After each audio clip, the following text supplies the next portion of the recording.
Hello everyone, कैसे हैं आप सब। स्वागत है आपका मेरे यूट्यूब चैनल कॉमर्स वाले में। इस वीडियो में हम डिस्कस करेंगे ऑटो स्वीप फैसिलिटी के बारे में। इस वीडियो में हम ये डिस्कस करेंगे कि ये फैसिलिटी होती क्या है। सेकेंडली, अगर ये फैसिलिटी आप लेते हैं तो क्या क्या बेनिफिट्स आपको मिल जाते हैं। एंड सबसे इंपॉर्टेंट, अगर ये फैसिलिटी आप ले रहे हैं तो आपको ये जानना बहुत ही ज़रूरी है कि ये फैसिलिटी लेने से पहले आपको किन किन बातों का ध्यान रखना है। अगर आप ये नहीं जानेंगे तो डेफिनेटली आपको फ़ायदे की जगह पे नुकसान हो सकता है। तो मेक श्योर कि आप वीडियो को लास्ट तक देखिएगा। आइए वीडियो को स्टार्ट करते हैं। तो बहुत ही इजी लैंग्वेज में अगर हम ऑटो स्वीप फैसिलिटी को समझें तो सेविंग या फिर करंट अकाउंट से ऑटोमेटिकली अमाउंट को फिक्स डिपॉजिट में ट्रांसफ़र करना और ऑटोमेटिकली फिक्स डिपॉजिट में से जो अमाउंट है उसको सेविंग या फिर करंट अकाउंट में ट्रांसफ़र करना ऑटो स्वीप कहलाता है। ठीक है, बहुत ही ईजी लैंग्वेज में बताया मैंने आपको। बेसिकली यही होता है। अभी नॉर्मली अगर आप देखेंगे तो नॉर्मली इंटरेस्ट जो है ना वो ज़्यादा मिलता है क्योंकि एफडी रेट्स वहाँ पे अप्लाई हो जाते हैं। यहाँ पे नॉर्मली मैंने क्यों लिखा है तो ये आगे वीडियो में आपको पता चल जाएगा कि मैंने यहाँ पे नॉर्मली क्यों रखा हुआ है। यहाँ पे दो चीज़ें काम करती है, पहला ऑटो स्वीप इन एंड दूसरा है ऑटो स्वीप आउट। तो ये दोनों को भी हम समझ लेते हैं। पहले हम समझते हैं ऑटो स्वीप आउट क्या होता है। तो आपकी सेविंग या फिर करंट अकाउंट में से एक्स्ट्रा अमाउंट जो कि आप डिसाइड करेंगे बेसिकली उसको फिक्स डिपॉजिट में ट्रांसफ़र करना और वो जो अमाउंट आपने ट्रांसफ़र किया है उसको उस पर ना एफडी के रेट से आपको इंटरेस्ट मिलता है। इसको बेसिकली हम ऑटो स्वीप आउट कहते हैं।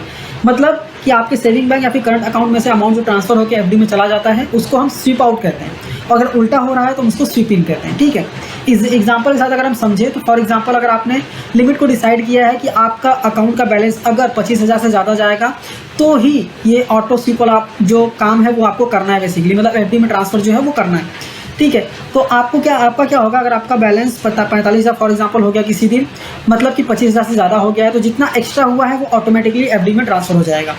ये मेजर बैंक्स जो है ये फैसिलिटी देते हैं बट आपको बताते नहीं हैं, तो आपको वहाँ पे जाके पूछना पड़ेगा एंड आपको फॉर्म्स भरने पड़ेंगे। ठीक है, ऑटो स्वीप इन की अगर बात करें तो बिल्कुल ऑटो स्वीप आउट का उल्टा होता है। ठीक है, यहाँ पे SWEEP होना चाहिए। ठीक है, इसका उल्टा होता है। तो आइए अभी हम ये समझते हैं कि ये फैसिलिटी लेने से पहले किन किन बातों का ध्यान रखना चाहिए। ये बहुत इंपॉर्टेंट है, ये आपको समझना बहुत ज़रूरी है। ठीक है, क्या ध्यान देना चाहिए तो पहला पॉइंट ये बोलता है कि आपको चेक करना है इंटरेस्ट रेट। किस चीज़ का? आपके सेविंग बैंक अकाउंट का और एफडी डिपॉजिट का। बैंक में जो आप एफडी डिपॉजिट कर रहे हैं ना उसका, दोनों का इंटरेस्ट रेट आपको डेफिनेटली चेक करना है, फर्स्ट थिंग। दूसरा थिंग क्या करना है, आपको कंपेयर करना है period wise FD rate interest. FD का जो इंटरेस्ट रेट है पीरियड वाइज आपको चेक करना है। किससे कंपेयर करना है? सेविंग बैंक के इंटरेस्ट रेट से। अब ऐसा मैं क्यों बोल रहा हूँ, क्योंकि अगर आप देखेंगे ना तो अब जो ऑटो स्वीप वाली फैसिलिटी होती है उसमें अगर अमाउंट ट्रांसफ़र हो गया, फॉर एग्जांपल हमने लिमिट 25,000 की रख दी और किसी महीने में या फिर किसी दिन 45,000 हमारा अमाउंट गया तो 20,000 जो है ऑटो स्वीप करके चला जाता है एफडी में।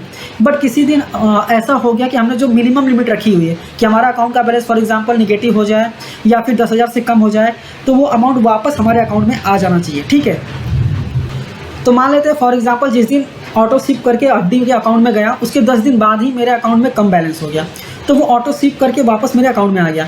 तो कितने दिन के लिए था? सिर्फ 10 दिन के लिए था। ठीक है, तो ये आपको देखना है पीरियड वाइज कितने पीरियड तक रहेगा तो मुझे कितना इंटरेस्ट मिलेगा, वो आपको चेक करना है। उसको कंपेयर करना सेविंग बैंक के इंटरेस्ट रेट से। ठीक है, अब ये period wise FD rate interest में बेसिकली आपको कैसे करना है, चेक कैसे करना है, तो ये बेसिकली आपको देखना है पहला इंटरेस्ट रेट कितना है एफडी पे, मतलब पीरियड वाइज कितना इंटरेस्ट रेट है।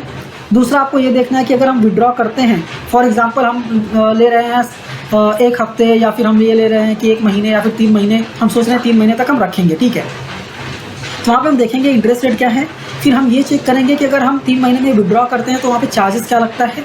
उसके बाद हम ये चेक करेंगे कि हमारी जो हम ITR फाइल करते हैं हम कौन से स्लैब रेट में आते हैं। ठीक है, आइए एग्जाम्पल से समझते हैं जिससे कि बहुत ही ईजिली समझेगा। ठीक है, एग्जाम्पल लेते हैं। फॉर एग्जाम्पल सेविंग बैंक, जिस बैंक में हमारा अकाउंट है उसमें सेविंग बैंक का इंटरेस्ट रेट 2.7% है। ठीक है, फिक्स डिपॉजिट रेट मैं यहाँ पे क्वार्टरली बेसिस पे लेता हूँ, फॉर एग्जांपल 3.90 है। ठीक है, और आप 20% के टैक्स स्लैब में आते हैं, मतलब आपका इनकम जो है वो 5 लाख के ऊपर है। ठीक है, अभी आप देखेंगे तो अगर विड्रॉल चार्जेस 0.50% बैंक लगाती है। अगर हम एक्चुअल अभी एफडी का रेट निकालें तो मेरा एक्चुअल रेट कितना है? 3.90। अगर मैं विड्रॉ करूँगा तो मुझे 0.50 का बेसिकली मुझे विड्रॉल चार्जेस पे करने पड़ेंगे एंड मुझे टैक्स भी पे करना पड़ेगा। जो मैं अमाउंट निकालूंगा ना, जो इंटरेस्ट वाला पोर्शन रहेगा उस पर मुझे टैक्स पे करना पड़ेगा 20% के रेट से। समझ रहे हैं आप? मतलब कि मेरा जो 3.40 है, मतलब इसमें से अगर मैं माइनस कर देता हूँ 3.40, इसका 20% मतलब 0.68 तो मुझे टैक्स भी पे करना पड़ेगा। तो इफेक्टिव रेट कितना आ जाता है? 2.72। सेविंग बैंक में कितना मिल रहा है? 2.70। FD में मिला 2.72, स्लाइटली ज़्यादा है तो चलो ठीक है, हम कर सकते हैं, कोई दिक्कत नहीं है। अगर आपको ये पता होगा तो सेविंग बैंक इंटरेस्ट में हमें 10,000 तक का बेसिकली बेनिफिट मिलता है 80 TTA में, तो 10,000 तक कोई भी टैक्स नहीं आता है, जबकि FD वाले में 10,000 तक तो आपको टैक्स आएगा। ठीक है, अभी यहाँ पे तो पता चल गया कि अगर FD ऑटो स्वीप करेंगे तो कुछ तो फ़ायदा है, 0.02% का फ़ायदा है।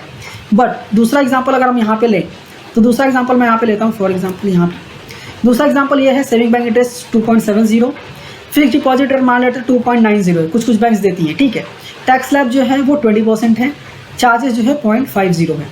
यहाँ पे अगर हम कैलकुलेशन करेंगे तो हमारा जो एक्चुअल FD का रेट है वो 1.92 आता है, मतलब सेविंग बैंक के इंटरेस्ट रेट से भी कम है। तो इस केस में आपको स्वीप इन स्वीप आउट वाला केस नहीं लेना है, मतलब ऑटो स्वीप वाला फैसिलिटी आपको नहीं लेनी है।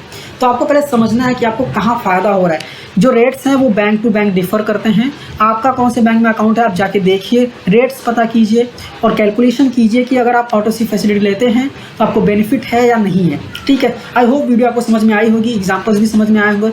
कोई भी डाउट है तो मुझे कमेंट करके पूछ सकते हैं। हमारी वीडियो अच्छी लगती है तो लाइक कीजिए, अपने दोस्तों के साथ भी शेयर कीजिए और ऐसे ही वीडियोज़ देखने के लिए चैनल को सब्सक्राइब करना मत भूलिए। मिलते हैं नेक्स्ट वीडियो में। Thank you for watching and all the best.